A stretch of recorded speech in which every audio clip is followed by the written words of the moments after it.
Bon matin YouTube, bon matin les Québécois, El Gringo de Playa, en direct, encore une fois, d'un Playa del Carmen très ensoleillé et chaud. On est le 14 janvier. Pour tous ceux qui veulent venir à Playa, qui ont l'intention de venir, qui veulent savoir un peu c'est quoi l'état des plages en ce moment, l'état des sargasses, la haute saison, les plages sont situées où, les entrées, etc. Pour tous les Québécois qui comptent venir ou les Français, ben voilà, c'est une vidéo pour vous aujourd'hui, fait que je pogne un Bixi, je m'en vais à 72, puis on commence de la 72 jusque le plus loin que je peux aller, sûrement Constituciones. Donc voilà, vamos! Alright guys, on est arrivé à Playa Santetidos, Playa 72, évidemment nommé au nom de la rue, Donaldo Colosio, Playa 72. C'est à mon avis la plus belle plage de Playa.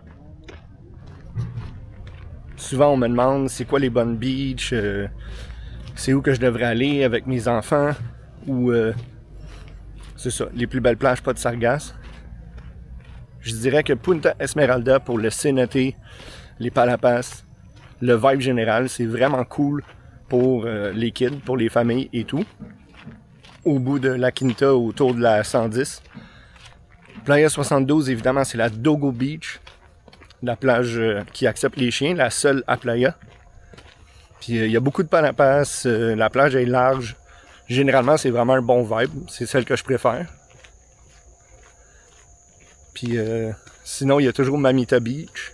Mamita Beach qui est un peu plus party, un peu plus, surtout les vendredis, samedis. Beaucoup de locals, mais des beach clubs. Beaucoup de monde qui vont là pour day drink.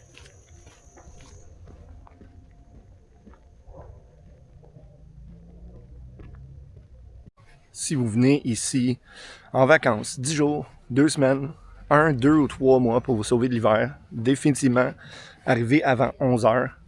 C'est un autre vibe, c'est beaucoup plus tranquille, puis vous avez accès à des palapas.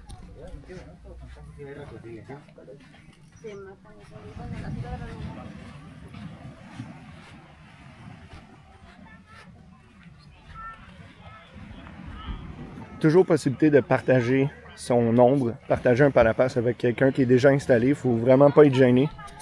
Pas être gêné puis juste le demander. Parce que on a tous droit à notre ombre. On n'est pas obligé d'avoir tous nos parasols puis nos chaises parce que c'est chiant à traîner puis ça coûte cher. C'est dur à trouver ici. D'ailleurs, beaucoup d'entre vous en cherchent. En arrière de moi, on a Punta Esmeralda, Playa 88.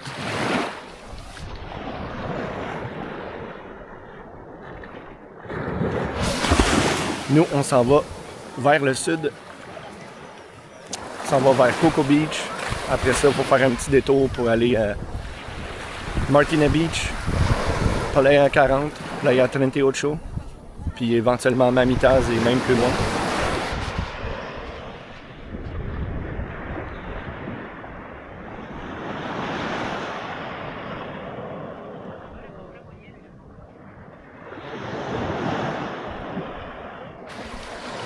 Vraiment une solide journée. Comme j'ai dit plusieurs fois, ça change très vite.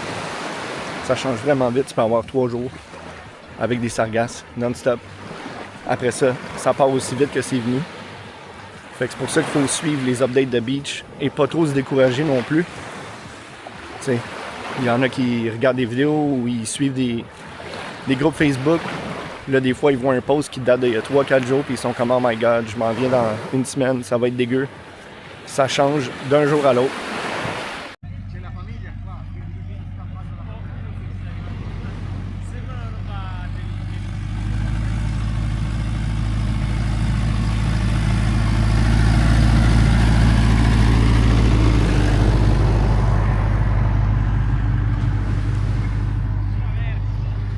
Ouais, souvent, ben, c'est ça, il y a des tracteurs qui se promènent pour ramasser les sargasses.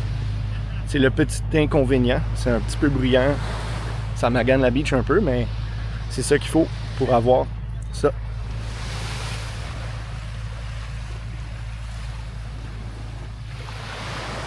On approche Cocoa Beach, une plage vraiment fréquentée des Québécois.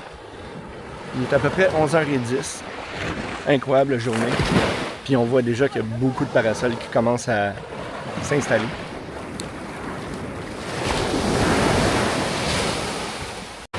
On est en face du Reef Cocoa Beach. Si vous réservez à cet hôtel-là, une chose à savoir, c'est que c'est quand même une plage publique très achalandée. Et le passage à côté de l'hôtel, il y a beaucoup de tracteurs, de motos, les scuba divers, les bateaux le matin. Ça peut être quand même agaçant d'avoir autant de circulation, des camions qui ramassent des algues, plein de monde qui passe en moto, surtout si votre balcon il est du côté du mangrove, où il y a le chemin public.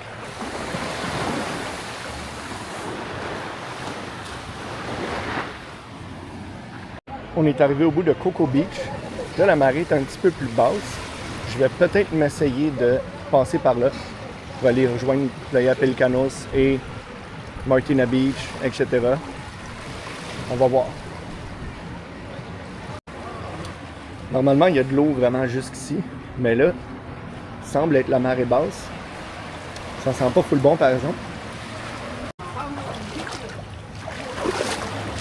Ça s'est quand même bien fait. C'était pas si pire. J'en ai eu jusqu'aux genoux, mais ça sent vraiment pas bon, là, comme les algues. Il n'y a vraiment rien d'intéressant à cette plage-là. C'est vraiment juste une plage pour les bateaux de pêcheurs, les scuba divers, etc. Je m'aventurerai pas. C'est plein d'algues, puis je m'aventurerai pas dans ce coin-là parce que c'est un peu dégueu. Ils ont même mis beaucoup de sandbags pour essayer de protéger l'érosion et tout. Mais il n'y a rien à faire ici. On continue vers le sud. On est rendu à peu près à la hauteur de la 42-44. Un autre accès public à la plage. Pour tous ceux qui se demandent, ben oui, pratiquement toutes les plages y ont des accès publics. C'est vraiment rare que tu fais pas 5, 6, 8, 10 coins de rue maximum avant de trouver une entrée de beach. Puis on est vraiment au Martina Beach Club. C'est vraiment des cool beach clubs, mais si on veut s'asseoir, prendre des drinks, avoir des chaises, un parasol, on se paye un petit luxe, ça va, mais c'est selon moi pas les meilleurs beachs pour se baigner. Il y a vraiment beaucoup d'érosion versus il y a quelques mois ou l'année passée.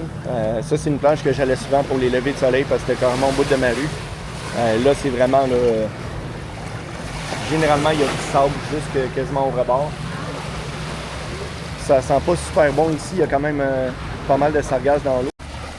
Martina Beach Club, c'est ce que je vous disais.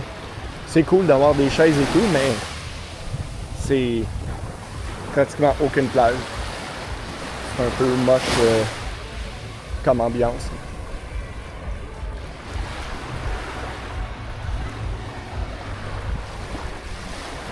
C'est là qu'on voit à quel point que quelques centaines de mètres peuvent vraiment changer beaucoup dans les conditions des beaches.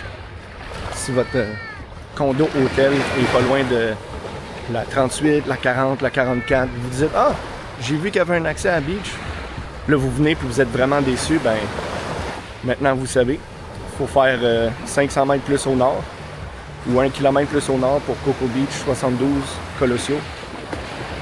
Selon moi, ici, c'est vraiment pas optimal comme condition.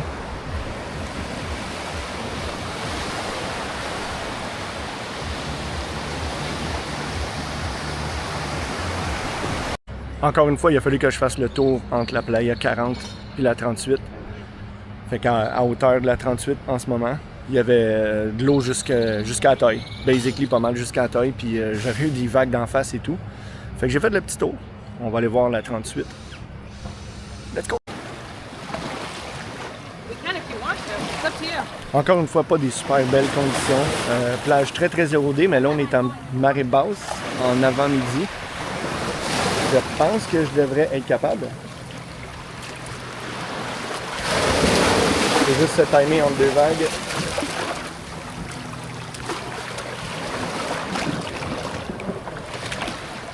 Et voilà.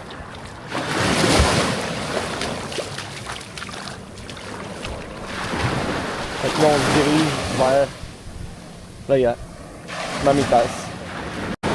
Là, on est devant le Encanto, cette espèce de gros resort-là, fait de petites cabanes.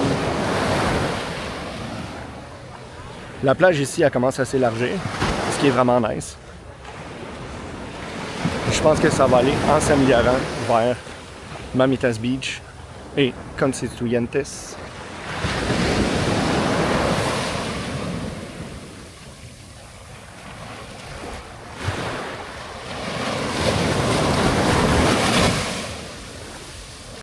On passe devant le fameux Mamitas Beach Club. Si vous pensiez qu'il y avait beaucoup de monde à Coco, Mamitas, c'est bondé. Même un mercredi à midi.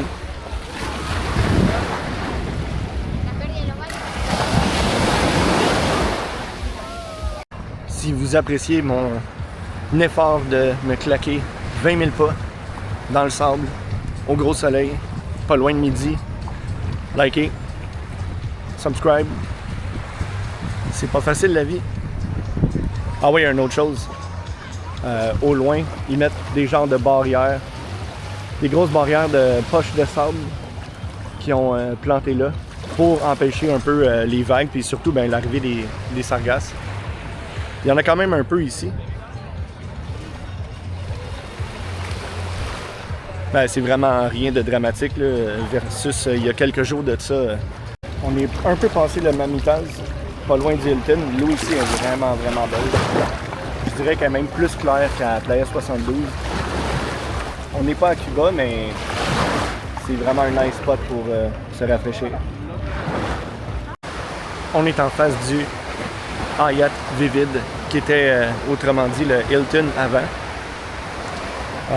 Dans ce coin-ci, je dirais que c'est vraiment plus rocailleux. C'est très joli, les vagues et tout, mais c'est de la roche.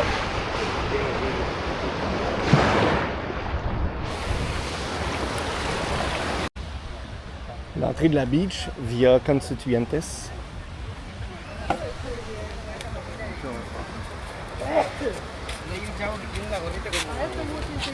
Là ici, il y a comme le ferry du Ultramar au bout de Constituyentes. C'est nouveau, c'était pas là l'année passée. J'irai pas plus loin que ça. Je suis en face du Viva Windham, le fameux Viva Windham.